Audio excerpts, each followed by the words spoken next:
4 billion. That is not a typo, that is not an inflated headline, that is not a fan account exaggerating for engagement. 4 billion views in 24 hours. And the silence that followed from the doubters was louder than any halftime crowd could ever be. By the way, welcome to Celebrity Rap Life, where the spotlight never fades, comebacks are built from chaos, and every headline tells a deeper story. Like, subscribe, and stay locked in, because the story is about to unfold. Before the lights went down, before the first beat dropped, before the stage even revealed itself, the conversation was already toxic. They said he was too niche, too Spanish, too rooted in Puerto Rican culture to translate to Middle America. They said the Super Bowl halftime show needed something universal, and what they really meant was something comfortable, something predictable, something in English. They were confident, they were loud, they were wrong. When the numbers came in, it did not feel real. 4 billion views across platforms in a single day. Not over a week, not over a month. One day. 137% increase over last year's halftime show. And last year was not some random underperforming act. Last year was Kendrick Lamar, a Pulitzer Prize winner, a generational lyricist, a cultural heavyweight. That is what makes this moment so explosive. This was not a weak comparison. This was not a fluke year. This was a direct leap over one of the most respected artists of our time, and it was not close. Then came the NFL Instagram post. Not a touchdown clip, not a sideline celebrity, not a dramatic replay. A message. 5 words. A message that resonated so deeply that 179 million people interacted with it in some form, shared it, liked it, commented on it, saved it, sent it to their families. And the most watched piece of content the NFL has ever posted was not even in English. Let that sit for a second. For years, the argument has been that Spanish-language content cannot carry mainstream American audiences, that it needs to be translated, softened, adjusted, accessible, that it must orbit English to be commercially viable at the highest level. And then Bad Bunny walked onto the biggest stage in American entertainment and shattered that narrative in real time. This was not just a performance, it was a shift. You have to understand what the Super Bowl halftime show represents. It is not just a concert. It is a global broadcast moment that sits at the intersection of sports, music, politics, and culture. It is carefully curated. It is corporate. It is safe. For decades, it has operated within very defined boundaries of what mainstream looks and sounds like. And here comes an artist from Puerto Rico who refuses to water down his identity. He does not switch languages for comfort. He does not translate his lyrics mid-performance. He does not explain his culture to make it palatable. He performs exactly as he is. The fear was that America would not follow. The reality was that America leaned in. 4 billion views is not just a number. It's a measurement of attention. Attention is currency. Attention is power. Attention determines what becomes culture and what fades into noise. In a world oversaturated with content, where algorithms fight for seconds of your time, pulling 4 billion views in 24 hours is not normal. It's not casual. It's not luck. It is dominance. And when analysts compared it to last year's show, the 137% increase was not just a statistic, it was a statement. It said that something deeper was happening, that audiences were not just watching out of curiosity, they were showing up with intention. Some will argue that social media views are not the same as live television ratings, that streams and shares and reels do not equate to legacy, that virality is not the same as impact. But here's the uncomfortable truth for the traditionalists. In 2026, social media is the arena. It is where narratives are built and dismantled in real time. It is where moments become immortal. Television is the spark. Social platforms are the wildfire. When a performance generates 4 billion views in one day, that means it didn't just air, it multiplied. It fragmented into clips, reactions, breakdowns, remixes, debates, memes, think pieces, and cultural conversations that traveled across continents in hours. That is not just viewership, that is infiltration. And the infiltration was not just numbers, it was emotion. That 5-word message posted by the NFL struck something deep. It resonated across language barriers. It became a rallying cry. The fact that it was not in English made it even more powerful. It forced millions of people to engage with something outside their linguistic comfort zone, and instead of rejecting it, they embraced it.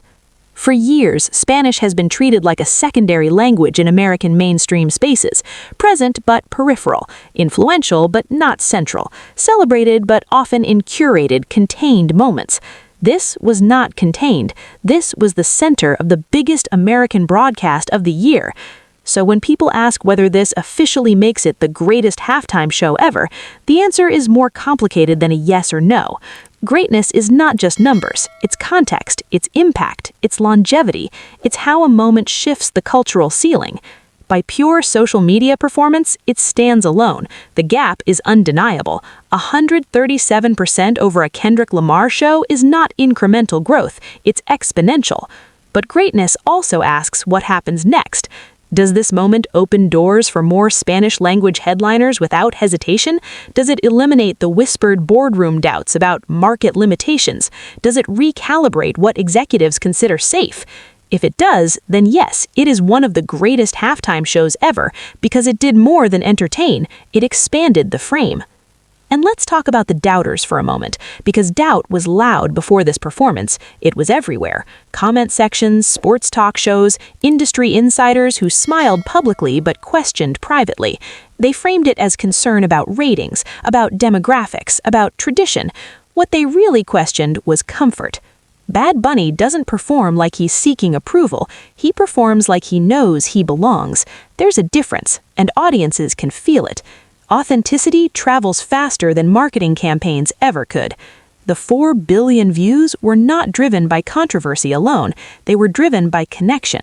Latin audiences showed up in force. Bilingual audiences showed up. English-only audiences showed up. International viewers showed up.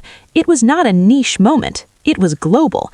And that global reach is the part that some critics still struggle to process. America is not a cultural island anymore. The Super Bowl may be an American sporting event, but the halftime show is a global spectacle. When you headline it, you're not just speaking to one nation, you're speaking to the world. Bad Bunny did not adjust himself to fit the world adjusted to him.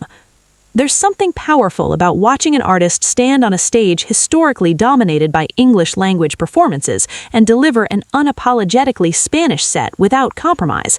It signals confidence. It signals progress. It signals that mainstream no longer means monolingual. And if we're being honest, some people are uncomfortable with that. They want to argue that views can be inflated, that global fan bases skew numbers, that digital metrics are messy, that algorithms amplify hype. And yes, the digital landscape is complex, but complexity does not erase magnitude. 4 billion is not a rounding error. It is not a minor surge. It is a tidal wave. The argument that Spanish-language artists cannot carry mainstream American audiences loses credibility when the most watched NFL social post in history is not in English. That is not a theory, that is data. Does that permanently end the debate? Probably not. There will always be people who move the goalposts. First, it was ratings, then it was engagement, then it was longevity, then it will be legacy. When one argument collapses, another appears. But every record chips away at the foundation of that skepticism. And then there's the human side of this story. The kid in Puerto Rico watching that stage and seeing his language not translated, but celebrated. The second-generation immigrant who grew up code switching and now sees Spanish dominating the biggest platform in American sports. The parents who heard the music blasting from living rooms across the country and felt pride instead of marginalization. Numbers quantify reach. They do not fully capture meaning. If you were one of the people who doubted the performance before it happened, you're not alone. Doubt is easy when you're conditioned to think that mainstream equals one specific sound. But what did the actual show do to that doubt? Did it shift something? Did it make you realize that energy transcends language? That rhythm does not require subtitles? That culture is not a threat to universality, but an expansion of it? Because that's what this moment represents: expansion. It's tempting to frame this as Bad Bunny versus Kendrick Lamar, as if one artist's success diminishes another's. That's not the point. Kendrick's show was powerful in its own right. It carried its own weight. The comparison only matters because it highlights scale, it shows growth in engagement, it underscores how rapidly global audiences are evolving. This is not about dethroning one artist, it's about redefining the throne. 4 billion views in 24 hours is not just a win for Bad Bunny, it's a marker of where culture is headed. It's proof that audiences are more multilingual, more globally connected, and more open than the gatekeepers once believed. The silence from the loudest critics says more than any tweet ever could. When the data contradicts the narrative has to change. And maybe that's the real story here. Not the views, not the percentages, not even the records. The real story is that a Spanish-language performance did not need to justify itself. It did not need to apologize. It did not need to explain. It simply existed at the highest level and thrived. So is it the greatest halftime show ever? That will be debated for years. Lists will be made, opinions will clash, nostalgia will influence judgment. But what cannot be debated is impact. What cannot be debated is scale. What cannot be debated is the way 4 billion views forced an entire industry to reconsider its assumptions. This is bigger than a trophy, bigger than a headline, bigger than a single night. It is a signal that the definition of mainstream has changed. And once a ceiling is shattered on a stage that big, it is very hard to rebuild it. Welcome to the culture. Hit subscribe, stay curious, and never stop listening.